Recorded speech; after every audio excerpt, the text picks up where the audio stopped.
Nggih, setunggal lengan panjunan saking Pak RT bilang Pak Sutris kang kebareng ngersakaken setunggal wonten kangene ati kebareng ngersakaken para kanca kasa musik wonten karo dengan dalu kalihan. Yono kae Laban. Nggih. Nggih, mangga. Kasa musik.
Enak ya kak? Penak gasai penak. Aku gumun lho. Gumun. Bulan iki lho, gasai ki ra ono lerene blas ya kertas story ne karo Mas Didik.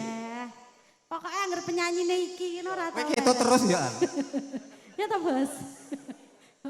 Mas Nardi. Aja sembelan wong bagus tresnaku ira bayu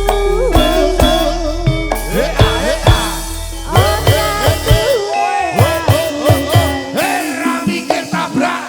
iso sumane ana ing sisih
rayo ngene kok.